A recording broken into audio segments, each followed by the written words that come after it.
বন্ধুরা, আজ আমি জানাবো প্রাকৃতিক এক বিস্ময়কর যোদ্ধার গল্প, যার জীবনে কেবল সাহস, ধৈর্য, প্রখর দৃষ্টিশক্তি, শক্তিশালী শিকার ও লড়াইয়ের প্রতীক, এবং সে 70 বছর পর্যন্ত বেঁচে থাকতে পারে।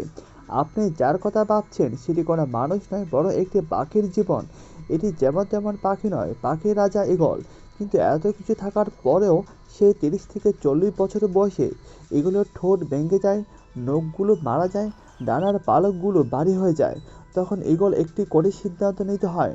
নতুন করে জীবন, না হয় মৃত্যুর জন্য প্রহর গুনতে হয়। নতুন করে বাঁচার জন্য ঈগলকে চ্যালেঞ্জিং ও ধৈর্য পরীক্ষা দিতে হয়। বাঁচার জন্য ঈগল একটি উঁচু পর্বতে পাহাড়ে চলে যায়, যেন কোনো শত্রু তাকে দেখতে না পায়। সেখানে গিয়ে ঈগল প্রথমে নিজের ঠোঁটকে শক্ত পাথরের সাথে আঘাত করে, যতক্ষণ না তা ভেঙে যায়। এটি তার জন্য অত্যন্ত বেদনাদায়ক ও কঠিন কাজ।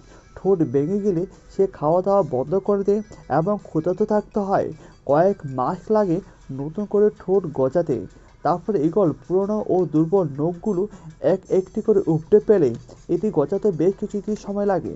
নতুন করে নখ দিয়ে ঈগল তার বাড়ির পালকগুলো উপড়ে ফেলে। সে আর উঠতে পারে না। দীর্ঘ 5 মাসের পর ঈগল নতুন করে ঠোঁট, নখ এবং পালক সম্পূর্ণরূপে গজায়। ঈগল যেন আগের মতো ঠোঁট ও নখ দিয়ে শিকার করে এবং পালক দিয়ে মুক্ত আকাশে ঘুরে বেড়ায়।